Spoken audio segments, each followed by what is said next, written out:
Hey guys, it's M4J here, and welcome back to the M4J network here on OpenTTD. Now, again, just like with Transport Fever, I'm going to try and keep this video pretty short if I can. I've got no voice, or it's slowly going. Hopefully tomorrow, I'm supposed to be recording challenge videos and stuff for racing games tomorrow, so hopefully I've still got a voice. I'm recording this Thursday night, just so that you all know, ready for Friday. I've done quite a lot of voiceover work recently, and I think that's one of the reasons why my voice is actually starting to go. Plus, there's this bug thing still going. Anyway, you guys don't need to know about that. It's not very it's a very topical subject, I suppose, but it's not very nice to sort of labour all. I can't speak either, apparently. Never mind with or without my voice. It's not a very nice subject to discuss. Is what I was trying to say. Right, today we're all about boats and we're all about buses. So. Actually a little bit about boats. It's not huge amounts. Basically, I wanted to build a a little like docking area for the cruise ships, and it can also be used for other ships as well. You might notice the cruise terminal at the top of the screen. I think we have like 4 or 5 ships all just next to each other there, and that's not really what I had in mind when I planned this out. Basically, I've got no, so I have like a ship depot here, but I wanted to try and experiment not needing to use those. So to do that, I've built this dockyard here. So ships, when they're not being used, so for example the cruise liners, when they're not being used on individual routes, journeys, whatever, they'll dock here instead. Now the eye candy station you see me place down here is kind of like a basis, and I'm going to go back with some more eye candy objects and actually fill out the area a little bit more to try and make it look complete. That is the plan. But it's just somewhere for cruise ships to go, and maybe tankers as well. Ships even that are coming from Gardcity North. Because to my knowledge, I don't think I have one of these for Gardcity North. Or if I do, it's not very big. It's kind of crammed in. So I think I'll use this for that as well. But we'll see. Because this is quite big, but it can fill up quite quick. So we'll see. I keep saying we'll see as well. That's annoying. I think we've got like 12 berths. 12 individual docks. We can have 12 ships in theory at once without it becoming a huge issue.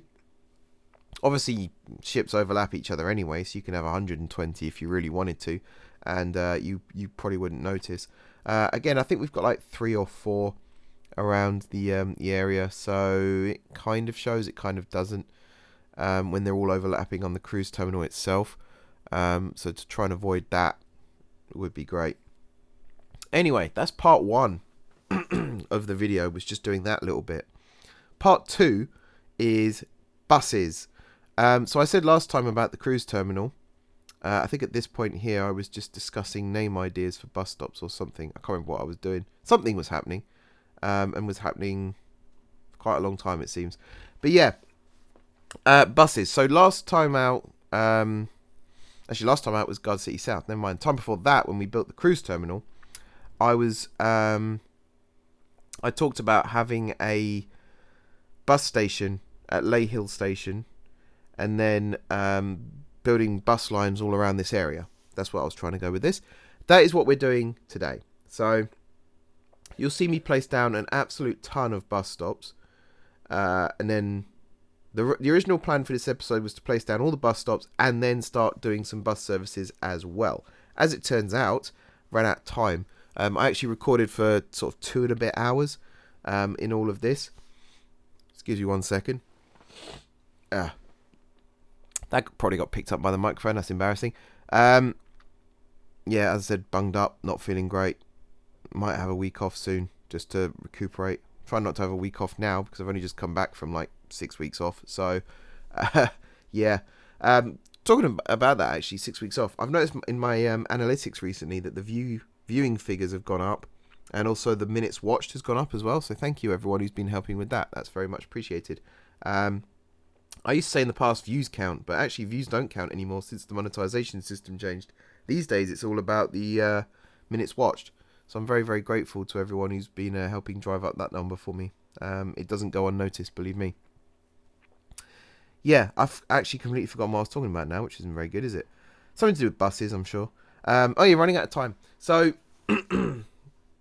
originally, I was going to create a series of bus lines. I also wasn't planning on building as many bus stops as I end up doing in this episode. We basically cover the entirety of Plintbridge. Now has bus stops everywhere, including a new bus station at Plintbridge Parkway. Lahill now has a bus station. Gloucester Main Line.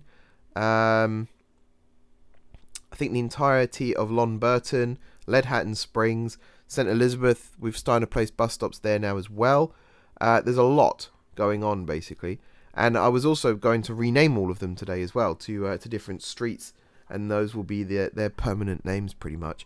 But didn't have time to do that either, so I think I covered Plintbridge, Lahill, whatever town this is here. I can't actually read. Is it like Runfingwell or something? I can't read the screen very well because I've got like proxies and things turned on, so I can try and hopefully record this audio all in one go.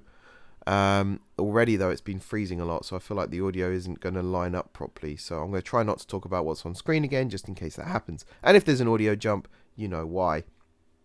So please don't tell me in the comments, basically, is what I'm trying to say there. But all the towns except for St Elizabeth, which isn't really a town, it's a borough, and I think some of the other ones down in that sort of the southwest-ish area. I don't think Gloucester got covered either. So Plintbridge did, Lonburton, Ledhatton Springs, Lahill, whatever town this is here. Is it Headinghall or something? I think it's been covered now as well.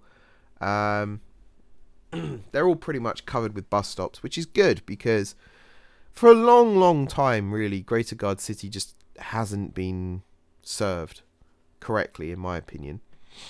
We've got all these fancy railway stations, and we've got like docks in places and things like that, but most of it is just not covered. To use the same phrase again, it's just not covered. So this was the plan for a while now, to try and get all this covered. I keep saying the same thing over and over again as well. Sorry about that.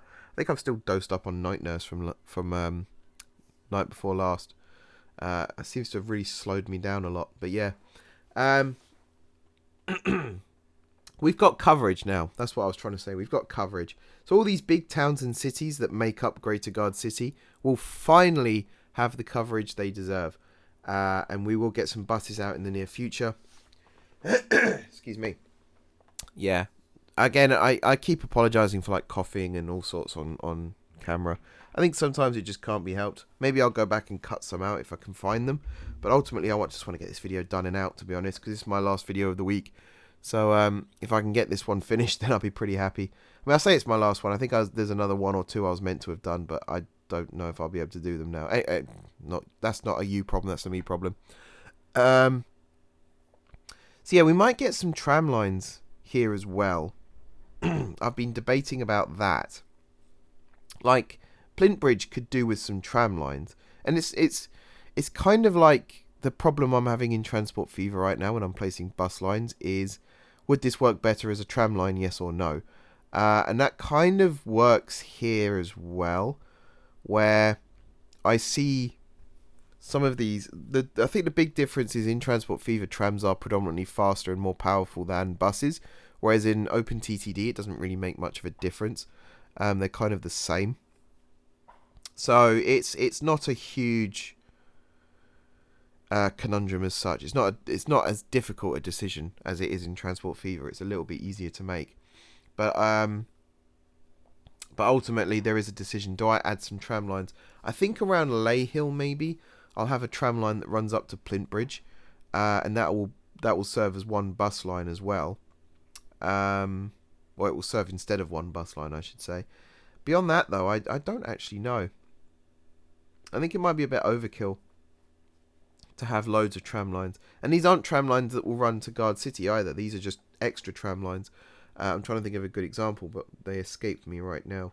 Because most tram lines here in the UK do run through. I guess it's kind of like the Croydon tram, in that it doesn't really run into London, but it does run to Croydon. So Croydon is kind of an odd one. I think it's in Surrey. But it's so close to London that it's almost considered part of London these days. But I believe it is still in Surrey. I don't think it's even in Greater London. I think it is genuinely in Surrey. I've got family from Croydon as well, so I should know this.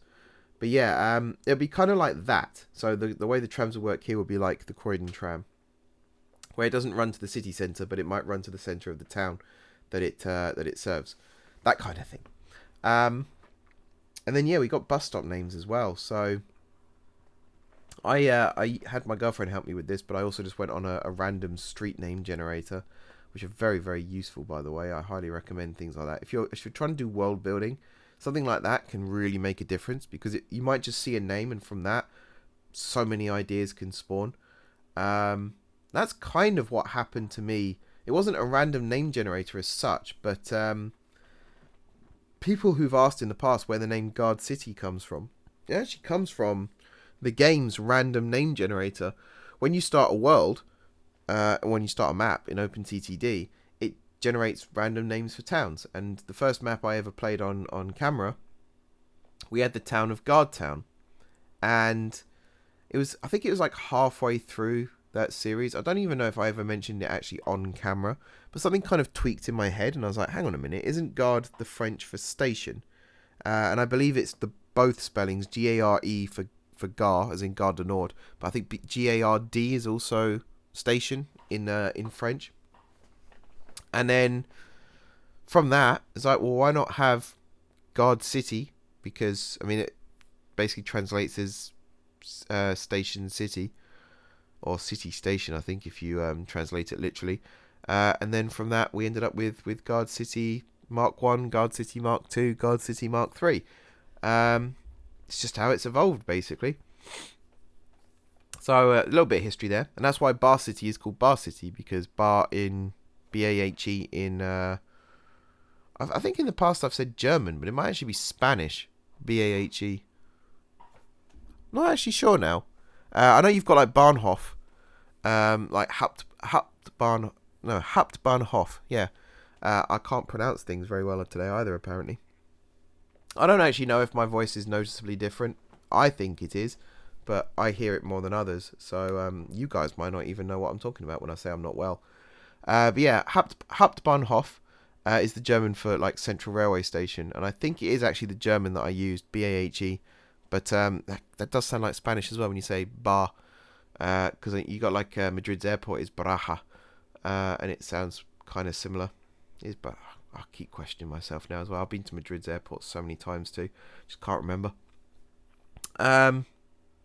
This is awkward as well because I've been talking about having a good memory recently to people. But yeah, so yeah, we got all sorts of different names. They're themed as well, like before.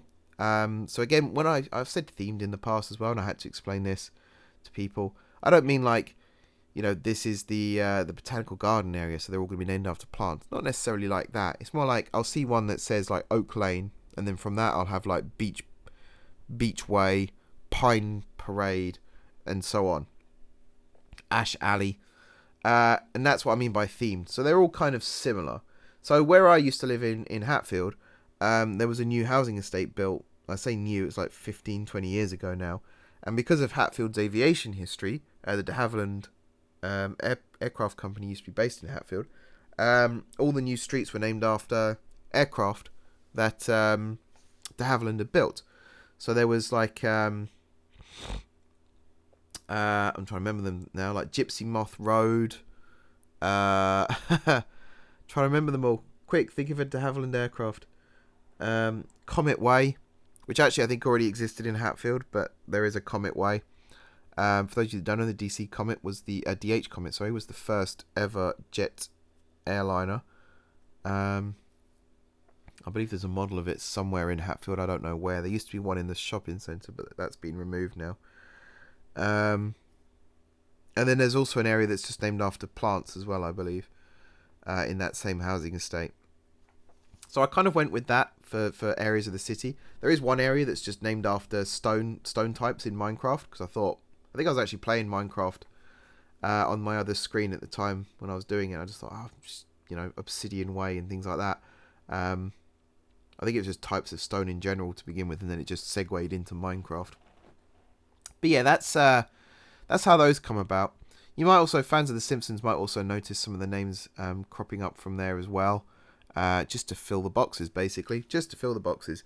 I think there was something like 300 bus stops that we built in this episode, and like 60% of them have now been named up till now, with the rest still to come. Some do join up with the existing railway stations. So like Plymouth Bridge Parkway now has a bus station attached. So does Lahill. So does Gloucester Main Line, things like that. So they're obviously not going to be renamed. And some of the underground and HLR stations have also now got bus stops attached as well, just to add connection points there too, which I think will work really well once the buses are up and running. That was going to be this episode. Like I said, I think it's probably going to be next episode now. Just to give myself some thinking time as to how to go about this. Plymouth Bridge Common also now has a bus station attached. On my screen I'm doing it as I'm talking, but if the audio's skipped, then obviously that won't be the case. And actually Plymouth Bridge Common itself, I think I'm going to start working on it with iCandy. So use the non-track and the non-station tiles from Dutch platforms, and actually build a park from that rather than just keeping it as a big green space. Or maybe build a park with a big green space in the middle of it and attach that to the underground station.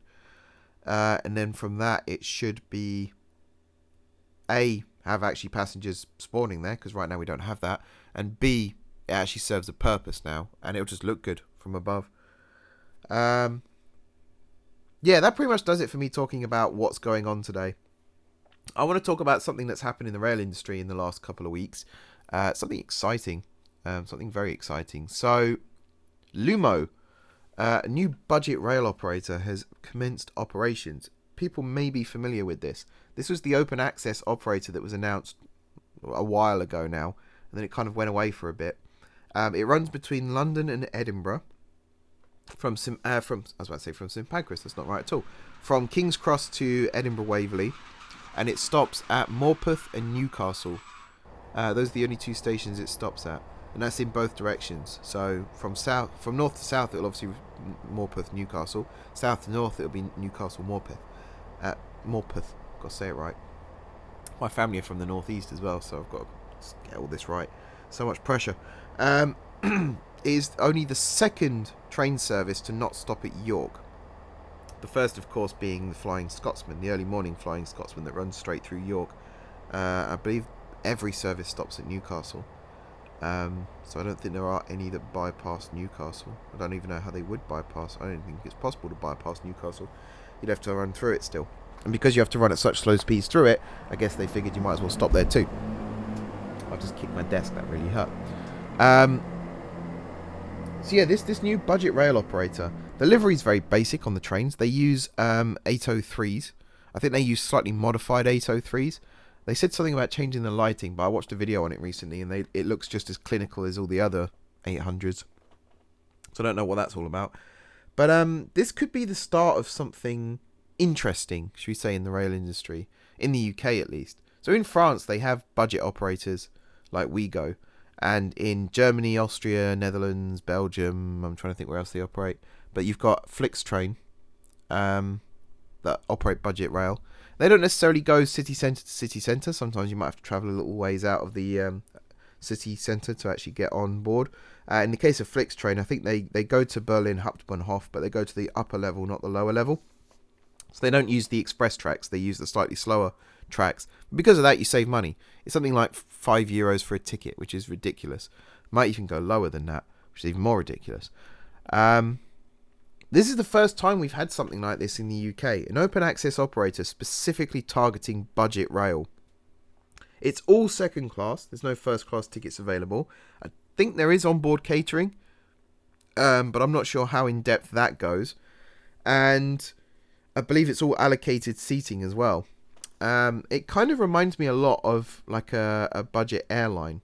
And I think one of the best ways to combat budget airlines is to act like them.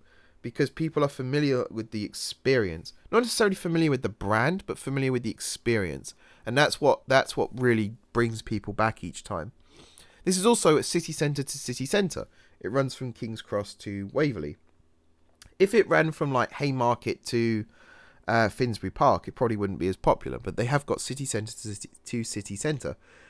King's Cross remodelling, I think, has come at a very good time for all this, because the East Coast Main Line is very, very busy now. There are 3 open access operators operating out of King's Cross right now, plus LNER, plus Great Northern, plus Thameslink. So there are 6 different operators operating out of King's Cross. Technically 5, because Great Northern and Thameslink are both Cavier, although that might not be for much longer, given what's happened.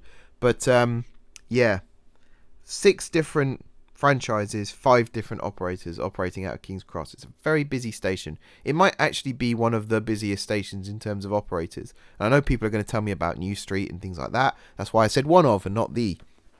So I'm pretty sure New Street takes the record. Also Manchester Piccadilly, I imagine, or most of the Manchester stations. I think pretty much every operator in the northwest of England goes through Manchester at some point. So to go back on subject, budget rail.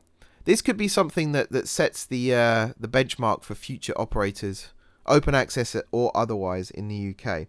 What's great about Lumo is they know what they are and they market to it very well. They are a budget rail service. They have cheap tickets. They don't add any extra thrills or anything like that. It's literally, you want to go from London to Edinburgh, here's the best way to do it, or here's the cheapest way to do it. From what I've heard, the seats are comfortable as well, so it's not like you're sitting on ironing boards for the journey.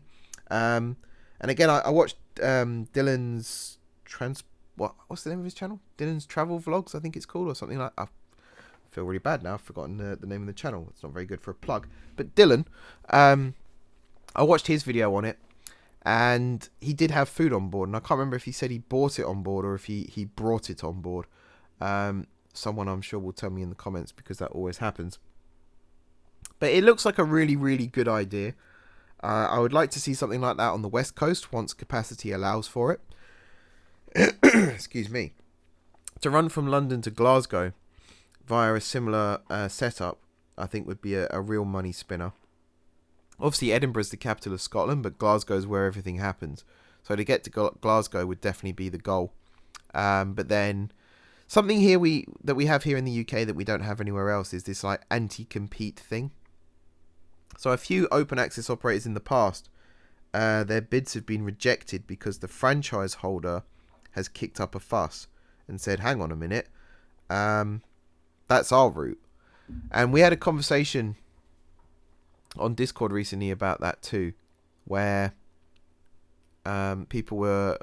So basically RENFE are trying to... I can't remember what RENFE stands for, even if that's how you say it. Renfe, or RENFE, are planning to operate a service between London and Paris, which might sound odd for a Spanish rail operator, but considering National Express operates services in Germany that don't go to the UK, I think I'll let that one slide. But one of the things that struck me first of all was London to Paris via Lille, Calais. I don't know if they announced anywhere in the UK other than St Pancras, but straight away I thought surely Eurostar were going to object to that, because that's their route. You know, that's literally direct competition, exact same route. But what you got to factor in is only the London to Channel Tunnel section of the route is in the UK, and that makes up, I think, about 30% of the overall route, if that. So I don't know what the anti-compete rules are in mainland Europe. I don't think there are any, for a start. And the other thing that I didn't factor in is the fact that franchise owners don't exist anymore in the UK. Now you have management contracts. So GBR, Great British Rail, they will pay companies on their behalf to operate the railways for them. There will no longer be a competition law in that case. If a company's getting paid regardless, as long as they keep their trains on time and things like that, if they're getting paid regardless, they're probably not going to care if another company comes in and runs a similar service, because ultimately that's not going to affect them directly. It's going to affect GBR. Obviously, if GBR fold because of it, then the management contract holders will be affected too. But I think one of the things that this is highlighting for me personally is this anti-compete thing that we've had for so long now, where companies are basically just getting bitter over the idea of other companies coming in and stomping on their turf. That might no longer be a thing anymore. And I think that will open the door a lot more for new ideas, which is kind of exciting. So, for example, London to Manchester could now be served by an open access operator, and maybe from that, do you know what, I've completely... Avanti, there it is, Avanti. I completely forgot their name for a second. I kept going to say Virgin. They don't exist anymore, Mark. Because of that, Avanti can then focus their operations elsewhere. And because of that, it might end up benefiting other communities around the UK. So instead of running all your trains to Manchester, you might be able to add an additional path to Liverpool, for example. Or maybe go up as far as, Carlisle and run an extra service to there. And, you can start mixing and matching a little bit.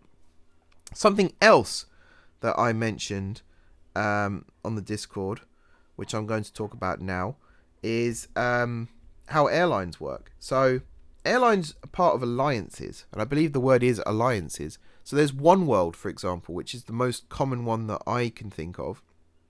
I can't remember all of the airlines attached, but I believe British Airways, United Airways, I think it is, or Airlines, sorry, and Air France are the sort of three main ones.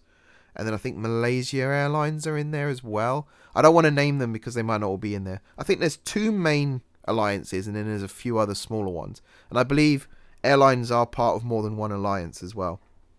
It gets a little bit confusing. Bearing in mind, I studied this at university in 2000 and I want to say 11, but that's definitely not right. 2012, I think it was.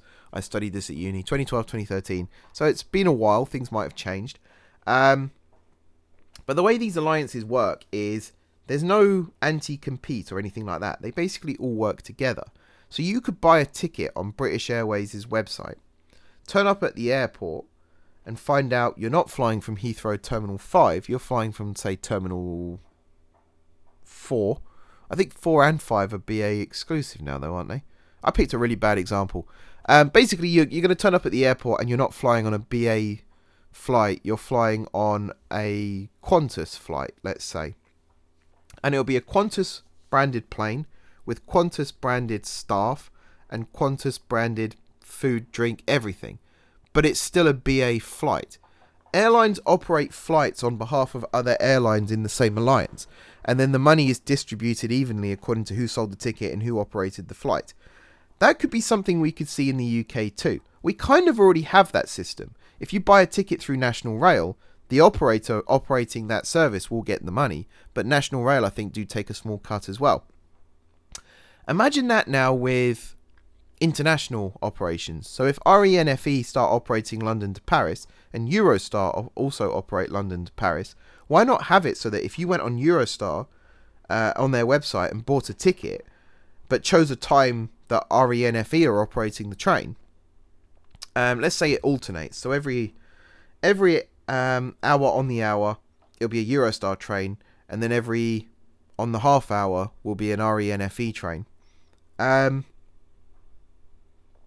Imagine if you bought the ticket through Eurostar, turn up at the station, it's an RENFE service, but Eurostar still take a small cut of the profit because they sold you the ticket. That might be a really good way for these companies to coexist. And it's a bit different to, so in the main network in the UK, you do still buy tickets through National Rail or GBR or Trainline, whoever it might be. Whereas international rail, you tend to buy direct. You can still go through third parties.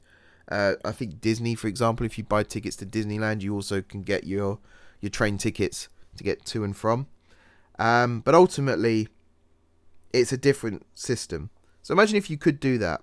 And imagine if, RENFE and Eurostar aren't going to team up anytime soon, but SNCF own the majority of Eurostar. So why not work it that way too? In fact, that might already work. I've never actually bought a TGV Eurostar ticket before, so that might already be the case, in which case I guess it is a good idea. But you kind of get the point I'm trying to make. Like, these things can coexist. The only reservation I had was about anti-compete, but considering it's mainland Europe, not the UK, and also because the tide is shifting in the UK too, that might no longer be an issue. So because of all that, I think actually this is going to be a really, really good thing to happen. I wish RENFE the best of luck. I certainly think they know what they're doing. They have the largest high-speed rail network in Europe. I believe that's still the case. Although, again, tides are shifting, so it might not be the case anymore. It was a bit turbulent at the start. I watched a video not too long ago about how the high-speed rail network in Spain came to be. Over budget, over time, all that stuff. But it is a very functional network. RENFE know what they're doing. They've got various trains of various types. I believe they also operate multi-gauge high-speed railways as well, which is something we don't have here. So these people know what they're doing. They're not idiots. Them deciding to step into the English and French market would be something that they've looked at for a long time now. This isn't like a knee-jerk reaction to anything. Certainly not for current events anyway. And the fact that Eurostar were on their knees last year doesn't bode into this either. This is something that would have been a long time in the planning. And I do wish them the best of luck, and I think they will be very successful. This doesn't mean that Eurostar is going away either. They both can exist together. And the fact that there is now competition means Eurostar do have to up their game. They might offer new services, for example. Eurostar's services are pretty good already. They got 3 class systems. They got onboard catering, Wi-Fi, things like that. The fact you can get from the centre of London to the centre of Paris in 2 hours is also good.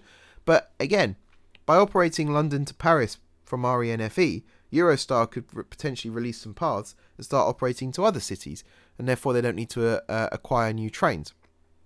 They might be able to run to Frankfurt at last, or Berlin, or Leipzig, wherever it might be. So this could benefit them. That might be why they welcome the competition. They might have been looking for an excuse to reduce the number of services directly between London and Paris, because it is a lucrative route. But at the same time, if you can share the burden slightly, it allows you to explore other options, and that might be what ends up happening. So yeah, I think Lumo is lighting the path for. I don't even know if that's a good joke or not. I think Lumo's lighting the path for open access operation in the UK. We've already got things like Grand Central and Hull Trains. Are they the only 2 right now? Something tells me they're the only 2. Heathrow Express and Heathrow Connect were technically open access, but then they've now been incorporated into TfL and GWR, so I don't think they count anymore. But yeah, I think there's a lot of potential here, and I really am interested to see where this goes. It's going to be a couple of years now before RENFE get off the ground, but I'll give it a go. Next time I go to France and they're up and running, I'll certainly give it a go and see what it's like, because I'm curious, and I think that's one of the things as well. If people are curious, they will give it a go. Those who are stuck in their ways, they obviously won't switch over, but those who are curious and are looking for something new and exciting to do, they'll give it a go, just like using Crossrail instead of the Central Line, that kind of thing. People obviously will do it if they think it's the better alternative. But yeah, that pretty much will do it for this episode this week, guys. It was meant to be a bit more in depth this week. I was meant to get more done. I was actually originally going to do a live build, but I had to change my mind because I didn't think I'd be able to sit in front of a microphone for an hour talking to you guys, especially if I was doing Transport Fever as well. And I changed my production workflow for everything this week, which meant I recorded like 5 videos in a day, and I think that's why my voice is like this now. Lesson learned. Don't do it when ill. But yeah, thank you guys for watching. Please do hit the like button if you enjoyed the video, and of course you're enjoying the series so far.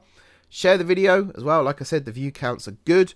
The minutes watched is more important right now, and that is very good. I think it's almost doubled from last month to this. So if we can keep that trend going, that'd be very, very good. I've got a new SEO monitor that I've got installed that tells me how close I am to monetization now. And it's less of a priority, obviously, because I've got a paid job now, which is very, very nice. Very grateful about that still. But it would be nice to get the minutes up still. So I'm not asking people to watch the video more than once necessarily, but help me share it to everyone. That'd be the good way of doing it. And make sure that the minutes drive up that way. It's natural growth then as well. It's not forced. But yeah, thanks for watching. Hit the like button. Drop some comments down below with ideas for future episodes. If you haven't already subscribed to the channel, be sure to hit the subscribe button. If you have already subscribed to the channel, thank you guys for your continued support. And until next time, I will see you soon.